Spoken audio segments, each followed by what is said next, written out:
Stock market में सबसे खतरनाक चीज लॉस नहीं होती। सबसे खतरनाक चीज होती है जल्दीबाजी।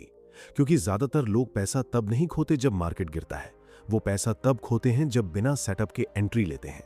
और यही फर्क था आम ट्रेडर्स और टकाशी कोटेगावा के बीच।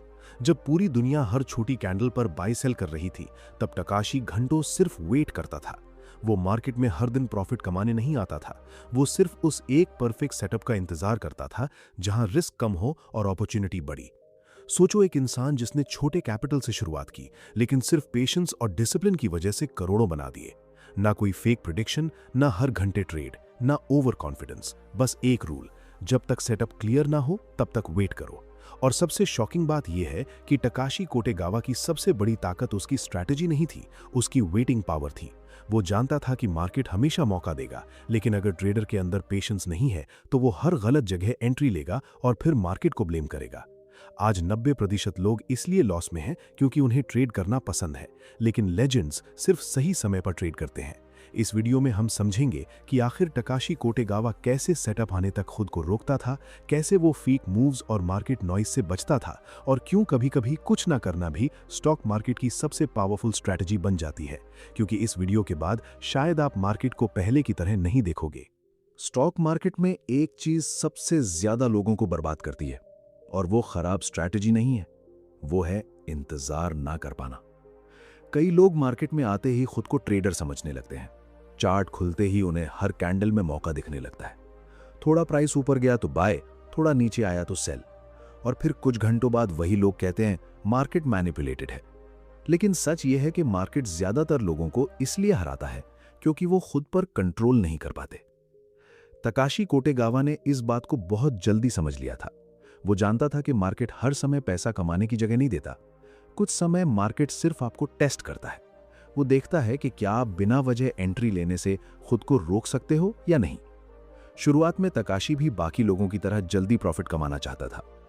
उसे भी लगता था कि ज्यादा ट्रेड्स मतलब ज्यादा पैसा।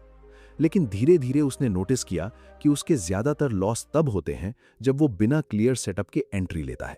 कभी फियर में, कभी एक्साइटमेंट में, और कभी सिर्फ इसलिए क्योंकि उसे लग रहा होता था कि कुछ ना कुछ करना चाहिए। यहीं से उसकी सोच बदलनी शुरू हुई। उसने ट्रेडिंग को एक्शन का नहीं बल्कि पेशेंस का गेम समझना शुरू किया। वो घंटों स्क्रीन के सामने बैठ सकता था, लेकिन हर मूव पर ट्रेड नहीं करता था, क्योंकि उसे पता था कि मार्केट में असली पैसा हर कैंडल पकड़ने में नहीं बल्कि सही कैंडल पकड़ने में है। जब बाकी ट्रेडर्स छोटे छोटे मूव्स के पीछे भाग रहे होते थे, तब तकाशी सिर्फ ऑब्जर्व करता था। वो वॉल्यूम देखता था, प्राइस का बिहेवियर देखता था, क्राउड की साइकोलॉजी समझता था, और सबसे जरूरी बात, वो खुद के इमोशंस को ऑब्जर्व करता था। अगर उसे अंदर से जल्दी एंट्री लेने की बेचैनी महसूस होती तो वो तुरंत ट्रेड नहीं लेता था, क्योंकि उसने समझ लिया था कि इमोशनल होकर लिया गया डिसीजन अक्सर गलत होता है। आज बहुत लोग कहते हैं भाई मौका छूट जाएगा, लेकिन तकाशी का लॉजिक अलग था। वो मानता था कि मार्केट में मौके कभी खत्म नहीं होते।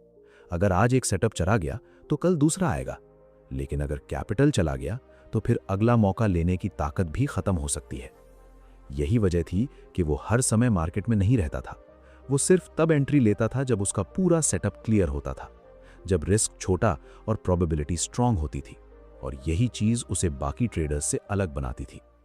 धीरे धीरे उसने एक पैटर्न नोटिस किया। जितना ज्यादा वो वेट करता था, उसके ट्रेड्स उतने बेहतर होते जा रहे थे।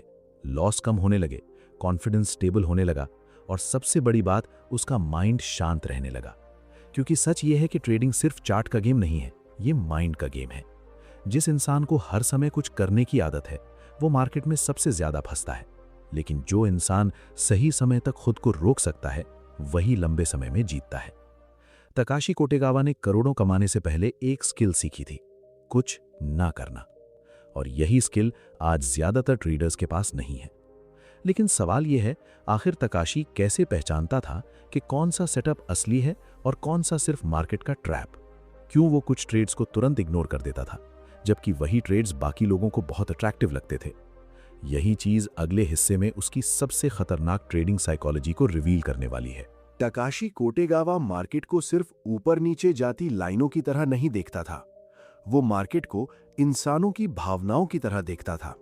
उसे पता था कि चार्ट पर बनने वाली हर कैंडल के पीछे किसी का फियर, किसी का ग्रीड और किसी की जल्दबाजी छुपी होती है। यही वजह थी कि वो हर मूव पर भरोसा नहीं करता था। जब कोई स्टॉक अचानक तेजी से ऊपर भागता था, तब ज्यादातर लोग एक्साइटेड हो जाते थे। उन्हें लगता था कि अगर अभी एंट्री नहीं ली तो बड़ा मौका छूट जाएगा। लेकिन तकाशी ऐसे समय पर और ज्यादा शांत हो जाता था, क्योंकि उसने एक चीज समझ ली थी, मार्केट अक्सर भीड़ को फंसाकर चलता है। वो जानता था कि कई बार जो मूव सबसे स्ट्रांग दिखता है वही सबसे बड़ा ट्रैप निकलता है। इसलिए वो सिर्फ प्राइस नहीं देखता था, वो प्राइस के पीछे की ताकत को समझने की कोशिश करता था। अगर किसी मूव में वॉल्यूम कमजोर होता, अगर मूवमेंट अचानक और इमोशनल लगता, अगर क्राउड बहुत तेजी से उसी डायरेक्शन में भागने लगता, तो तकाशी तुरंत सावधान हो जाता था, क्योंकि उसे पता था कि रियल सेटअप हमेशा साफ दिखाई नहीं देता। असल सेटअप अक्सर क्वाइट होता है, स्टेबल होता है और उसमें नॉइज कम होती है। यही चीज आम ट्रेडर्स नहीं समझ पाते। उन्हें फास्ट मूवमेंट देखकर लगता है कि पैसा बन रहा है, लेकिन कई बार वही फास्ट मूवमेंट उन्हें गलत जगह फंसा देता है। तकाशी ने अपने माइंड को इस तरह ट्रेन किया था कि वो एक्साइटमेंट में डिसीजन ना ले। अगर उसे कोई सेटअप बहुत ज्यादा परफेक्ट दिखता तो वो और ज्यादा एनालाइज करता, क्योंकि उसने सीखा था कि मार्केट जितना आसान दिखता है उतना होता नहीं। वो कई बार पूरा दिन बिना ट्रेड के निकाल देता था, और यही चीज बाकी लोगों को समझ नहीं आती थी। लोग सोचते थे अगर ट्रेड नहीं लिया तो प्रॉफिट कैसे होगा, लेकिन तकाशी की सोच अलग थी। वो मानता था कि गलत ट्रेड से बचना भी प्रॉफिट कमाने जैसा ही होता है। कई बार मार्केट सिर्फ आपको मजबूर करता है कि आप कोई ना कोई ट्रेड लो। कैंडल तेजी से भागती है, सोशल मीडिया पर लोग चिल्लाते हैं, हर तरफ फोमो फैल जाता है, और ऐसे समय पर ज्यादातर लोग अपना प्लान भूल जाते हैं। लेकिन तकाशी वहीं सबसे ज्यादा डेंजरस हो जाता था, क्योंकि जब बाकी लोग इमोशनल होते थे तब वो सबसे ज्यादा लॉजिकल बन जाता था। उसने अपने लिए कुछ क्लियर कंडीशंस बना रखी थी। अगर मार्केट उन कंडीशंस को पूरा नहीं करता तो चाहे पूरा मार्केट भाग जाए, वो एंट्री नहीं लेता था। उसके लिए डिसिप्लिन अपॉर्चुनिटी से ज्यादा इंपॉर्टेंट था। धीरे धीरे यही हैबिट उसकी सबसे बड़ी ताकत बन गई। अब वो मार्केट के पीछे नहीं भागता था, बल्कि मार्केट उसके सेटअप तक आने का इंतजार करता था। और यही प्रोफेशनल ट्रेडर और इमोशनल ट्रेडर के बीच सबसे बड़ा फर्क होता है। इमोशनल ट्रेडर मार्केट को चेज करता है, प्रोफेशनल ट्रेडर सिर्फ हाई प्रोबेबिलिटी सेटअप का इंतजार करता है। तकाशी ने एक बार समझ लिया था कि मार्केट में हर मूव पकड़ना जरूरी नहीं है। जरूरी सिर्फ इतना है कि जब आपका सेटअप आए तब आप पूरी क्लैरिटी के साथ तैयार रहो। लेकिन उसकी जिंदगी में एक समय ऐसा भी आया जब पूरा मार्केट पैनिक में था। लोग डर से बेच रहे थे, न्यूज़ हर तरफ केओस फैला रही थी, और उसी समय तकाशी ने ऐसा फैसला लिया जिसने उसे करोड़ों का प्रॉफिट दिया। आखिर उस दिन उसने ऐसा क्या देखा जो बाकी लोग नहीं देख पाए, और क्यों कभी-कभी सबसे बड़ा पैसा वहीं बनता है जहां पूरी दुनिया डर रही होती है। साल 2005। जापान का स्टॉक मार्केट अपने सामान्य दिनों की तरह चल रहा था। ट्रेडर्स अपनी स्क्रीन्स के सामने बैठे थे, ऑर्डर्स प्लेस हो रहे थे और मार्केट बिल्कुल नॉर्मल लग रहा था। लेकिन कुछ ही मिनटों में एक ऐसी गलती होने वाली थी जो ट्रेडिंग हिस्ट्री का हिस्सा बन जाएगी। एक कंपनी थी जेकॉम, उसका आईपीओ लॉन्च हुआ था, सबकी नजर उसी पर थी। लेकिन अचानक एक छोटी सी ह्यूमन एरर ने पूरे मार्केट में केओस फैला दिया। एक कर्मचारी ने ऑर्डर डालते समय एक बहुत बड़ी गलती कर दी। जहां उसे एक शेयर 6,10,000 येन में बेचना था, वहां गलती से 6,10,000 शेयर 1 येन में बेचने का ऑर्डर चला गया। बस यहीं से मार्केट हिल गया। पूरे मार्केट में पैनिक फैल गया। लोग समझ ही नहीं पाए कि हो क्या रहा है। कुछ ट्रेडर्स डर गए, कुछ कंफ्यूज हो गए और कुछ सिर्फ स्क्रीन्स देखते रह गए, क्योंकि जब मार्केट अचानक अनप्रिडिक्टेबल हो जाता है तब ज्यादातर लोग डिसीजन लेने की हालत में नहीं रहते। लेकिन तकाशी अलग था। जहां बाकी लोग फियर में फंसे हुए थे, वहां तकाशी पूरी शांति से मार्केट को ऑब्जर्व कर रहा था। उसने तुरंत समझ लिया कि यह नॉर्मल सिचुएशन नहीं है। उसने देखा कि मार्केट इमोशनल होकर रिएक्ट कर रहा है, और ठीक वहीं उसे अपॉर्चुनिटी दिखाई दी। यही वो मोमेंट था जिसके लिए उसने सालों तक खुद को ट्रेन किया था। अगर कोई इमोशनल ट्रेडर उस समय होता तो शायद डरकर एग्जिट कर देता या बिना सोचे समझे गलत एंट्री ले लेता। लेकिन तकाशी ने वही किया जो प्रोफेशनल्स करते हैं। उसने पहले सिचुएशन को समझा, फिर एक्शन लिया। उसने तेजी से शेयर्स खरीदने शुरू किए, क्योंकि उसे पता था कि ये टेम्पररी केओस है। मार्केट अभी फियर में गलत प्राइसिंग कर रहा है, और जब मार्केट इमोशनल होकर गलती करता है तब स्मार्ट ट्रेडर्स अपॉर्चुनिटी ढूंढते हैं। उस समय हर सेकंड इंपॉर्टेंट था। मार्केट तेजी से मूव कर रहा था, न्यूज़ फैल रही थी, लोग पैनिक में डिसीजंस ले रहे थे, लेकिन तकाशी का माइंड बिल्कुल काम था। और यही उसकी सबसे बड़ी ताकत थी। उसने उस सिचुएशन को गैम्बलिंग की तरह नहीं देखा, उसने उसे प्रोबेबिलिटी की तरह देखा। उसे पता था कि अगर सेटअप क्लियर है तो फियर के बावजूद एक्शन लेना पड़ता है। कुछ ही समय में उस ट्रेड ने उसे करोड़ों का प्रॉफिट दिया। पूरी ट्रेडिंग कम्युनिटी शॉक में थी। लोग जानना चाहते थे कि आखिर ये इंसान है कौन जिसने केओस के बीच अपॉर्चुनिटी देख ली। लेकिन सबसे बड़ी बात प्रॉफिट नहीं थी, सबसे बड़ी बात थी उसका माइंडसेट। क्योंकि वही सिचुएशन हजारों लोगों के सामने थी, लेकिन ज्यादातर लोग सिर्फ डर देख पाए। तकाशी ने अपॉर्चुनिटी देखी। यहीं से एक बहुत बड़ा लेसन निकलता है। मार्केट में सबसे बड़ा पैसा अक्सर तब बनता है जब बाकी लोग इमोशनल होते हैं। जब क्राउड पैनिक करता है तब प्रोफेशनल सोचता है। जब लोग नॉइज में फंस जाते हैं तब रियल ट्रेडर क्लैरिटी ढूंढता है। तकाशी कोटेगावा ने उस दिन साबित कर दिया कि ट्रेडिंग में स्पीड जरूरी है, लेकिन उससे ज्यादा जरूरी है मेंटल कंट्रोल। अगर उस समय वो भी डर जाता, अगर उसने भी क्राउड को फॉलो किया होता, तो शायद वो भी बाकी लोगों की तरह सिर्फ लॉस या कंफ्यूजन में फंस जाता। लेकिन उसने सालों तक अपने अंदर एक हैबिट बनाई थी कि सिचुएशन चाहे जैसी भी हो, डिसीजन इमोशन से नहीं, लॉजिक से लेना है। और शायद यही वजह थी कि वो बाकी ट्रेडर्स से अलग बन गया। लेकिन करोड़ों कमाने के बाद ज्यादातर लोग बदल जाते हैं। उनके अंदर ईगो आ जाता है, वो ओवर कॉन्फिडेंट हो जाते हैं, और धीरे धीरे वही सक्सेस उन्हें कमजोर बना देती है। तो क्या तकाशी कोटेगावा भी इतना बड़ा प्रॉफिट कमाने के बाद बदल गया था, या फिर उसके अंदर कुछ ऐसा था जिसने सफलता के बाद भी उसे जमीन से जुड़ा रखा? करोड़ों का प्रॉफिट, इतनी बड़ी पहचान, पूरी ट्रेडिंग दुनिया में नाम। आमतौर पर इतनी सफलता मिलने के बाद इंसान बदल जाता है। उसकी लाइफस्टाइल बदल जाती है, सोच बदल जाती है, और कई बार उसका व्यवहार भी। लोग महंगी गाड़ियां खरीदते हैं, लग्जरी दिखाते हैं, और दुनिया को साबित करने की कोशिश करते हैं कि अब वो सक्सेसफुल हो चुके हैं। लेकिन तकाशी कोटेगावा अलग था। उसने करोड़ों कमाने के बाद भी अपनी जिंदगी को बहुत साधारण रखा। ना उसे शो ऑफ पसंद था, ना अटेंशन। वो आज भी सिंपल कपड़ों में दिखाई देता था। उसके अंदर वो घमंड नहीं आया जो अक्सर अचानक मिली सफलता के बाद लोगों में आ जाता है। और यही चीज उसे और भी डेंजरस ट्रेडर बनाती थी, क्योंकि उसने अपने माइंड को प्रॉफिट का गुलाम नहीं बनने दिया। बहुत लोग मार्केट में शुरुआत तो डिसिप्लिन से करते हैं, लेकिन जैसे ही थोड़ा पैसा आने लगता है, उनका बिहेवियर बदलने लगता है। उन्हें लगने लगता है कि अब वो मार्केट को समझ चुके हैं, और यही ओवर कॉन्फिडेंस धीरे धीरे उन्हें गलत डिसीजंस की तरफ ले जाता है। लेकिन तकाशी हमेशा खुद को कंट्रोल में रखता था। वो जानता था कि मार्केट किसी का परमानेंट फ्रेंड नहीं होता। आज प्रॉफिट है, कल लॉस भी हो सकता है। अगर इंसान सक्सेस के बाद इमोशनली वीक हो गया तो मार्केट उसे बहुत जल्दी रियलिटी दिखा देता है। यही वजह थी कि उसने अपनी लाइफस्टाइल को अपनी आइडेंटिटी नहीं बनने दिया। उसकी असली पहचान उसके डिसीजंस थे, उसका पेशेंस था, उसका डिसिप्लिन था। आज सोशल मीडिया पर बहुत लोग ट्रेडिंग को सिर्फ लग्जरी लाइफस्टाइल की तरह दिखाते हैं। महंगी कार्स, स्क्रीनशॉट्स, फास्ट मनी। और ये देखकर नए ट्रेडर्स सोचने लगते हैं कि ट्रेडिंग सिर्फ जल्दी अमीर बनने का तरीका है। लेकिन तकाशी की जर्नी बिल्कुल अलग थी। उसने ट्रेडिंग को एक सीरियस स्किल की तरह लिया। उसके लिए मार्केट एक्साइटमेंट नहीं था, रिस्पॉन्सिबिलिटी था। वो जानता था कि अगर माइंड स्टेबल नहीं रहा तो चाहे कितनी भी बड़ी स्ट्रैटेजी क्यों ना हो, इंसान खुद अपने प्रॉफिट को लॉस में बदल देगा। इसीलिए उसने अपने अंदर एक चीज हमेशा जिंदा रखी, ह्यूमिलिटी। जब भी उसे बड़ा प्रॉफिट होता, वो खुद को ये याद दिलाता कि मार्केट में कोई भी इंसान हमेशा सही नहीं हो सकता।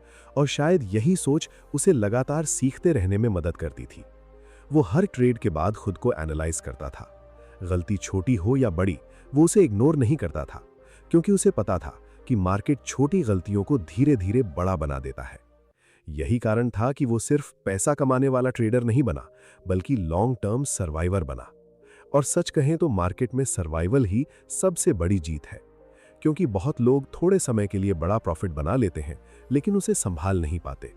कुछ लोग ईगो में आकर ओवर ट्रेड करने लगते हैं, कुछ रिस्क बढ़ा देते हैं, और कुछ अपने रूल्स तोड़ने लगते हैं। लेकिन तकाशी ने खुद को कभी रूल्स से ऊपर नहीं समझा। उसने अपने माइंड को हमेशा काम रखा, क्योंकि वो जानता था कि असली बैटल मार्केट के साथ नहीं, खुद के अंदर चलती है। और यही वजह थी कि वो करोड़ों कमाने के बाद भी उसी पेशेंस के साथ सेटअप का इंतजार करता था। वो हर दिन ट्रेड करने की कोशिश नहीं करता था, वो सिर्फ सही ट्रेड का इंतजार करता था। धीरे धीरे लोग उसे सिर्फ एक ट्रेडर नहीं बल्कि डिसिप्लिन का सिंबल मानने लगे। लेकिन अब सबसे बड़ा सवाल यह है कि अगर कोई इंसान टकाशी कोटेगावा की तरह सक्सेसफुल बनना चाहता है तो उसे आखिर कौन सी आदतें अपने अंदर बनानी होंगी। कैसे कोई आम इंसान मार्केट के फियर, ग्रीड और डिस्ट्रैक्शन से बचकर लॉन्ग टर्म विनर बन सकता है। तकाशी कोटेगावा की पूरी जर्नी हमें एक ऐसी सच्चाई दिखाती है जिसे ज्यादातर लोग बहुत देर से समझते हैं। स्टॉक मार्केट में सबसे बड़ी ताकत बड़ी कैपिटल नहीं होती, सबसे बड़ी ताकत होता है इंसान का माइंड।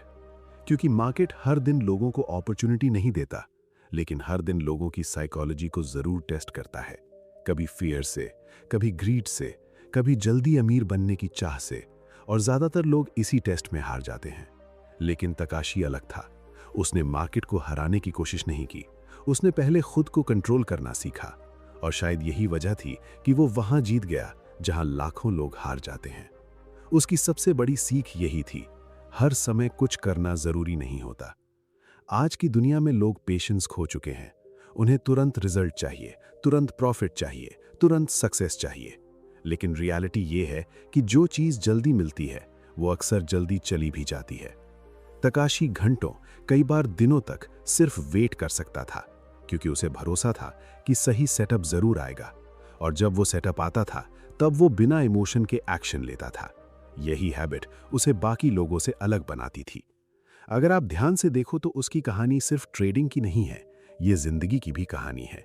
क्योंकि जिंदगी में भी ज्यादातर लोग गलत फैसले जल्दबाजी में लेते हैं, कभी इमोशन में, कभी प्रेशर में, कभी सिर्फ इसलिए क्योंकि बाकी लोग वही कर रहे होते हैं। लेकिन जो इंसान सही समय तक वेट करना सीख जाता है, उसकी गलतियां कम होने लगती हैं। तकाशी ने हमें यह भी सिखाया कि साइलेंस बहुत पावरफुल होता है। हर चीज दुनिया को दिखाना जरूरी नहीं होता। आज लोग सक्सेस से ज्यादा सक्सेस का प्रदर्शन करते हैं, लेकिन असली ग्रोथ अक्सर चुपचाप होती है। उसने करोड़ों कमाए, लेकिन खुद को पैसे से बड़ा नहीं समझा, और यही चीज उसे अंदर से मजबूत बनाती थी। अगर आप ट्रेडिंग करते हो तो सबसे पहले खुद को समझो। देखो कि क्या आप बिना वजह बार बार एंट्री लेते हो? क्या आप लॉस के बाद रिवेंज ट्रेडिंग करते हो? क्या आप दूसरों को देखकर अपना प्लान बदल देते हो? अगर हाँ, तो प्रॉब्लम मार्केट में नहीं है, प्रॉब्लम उस इमोशन में है जिसे आपने कंट्रोल नहीं किया। और यही चीज सिर्फ ट्रेडिंग में नहीं, जिंदगी के हर हिस्से में लागू होती है। अगर आप बिजनेस शुरू करना चाहते हो, पेशेंस चाहिए। अगर आप फाइनेंशियली स्ट्रांग बनना चाहते हो, डिसिप्लिन चाहिए। अगर आप लाइफ में आगे बढ़ना चाहते हो तो आपको हर डिस्ट्रैक्शन पर रिएक्शन देना बंद करना होगा। तकाशी कोटेगावा की जर्नी हमें बताती है कि लॉन्ग टर्म विनर वही बनता है जो शॉर्ट टर्म इमोशंस को कंट्रोल कर सके। इसलिए अगली बार जब मार्केट तेज भागे, जब लोग पैनिक करें, जब सोशल मीडिया पर हर कोई इजी मनी की बात करे, तो तुरंत एक्शन लेने से पहले एक बार रुकना, खुद से पूछना, क्या ये सच में मेरा सेटअप है या सिर्फ मेरा इमोशन मुझे पुश कर रहा है? क्योंकि कई बार सबसे बड़ा प्रॉफिट उस ट्रेड से नहीं आता जो आपने लिया, बल्कि उस गलत ट्रेड से आता है जिसे आपने अवॉइड कर दिया। और शायद यही तकाशी कोटेगावा की सबसे बड़ी ताकत थी। वो मार्केट में सिर्फ पैसा कमाने नहीं आया था, वो खुद को हर दिन बेहतर बनाने आया था। अगर आप भी इस सोच को अपनी जिंदगी में उतार लो तो शायद सिर्फ आपका ट्रेडिंग रिजल्ट नहीं, आपकी पूरी जिंदगी बदल सकती है।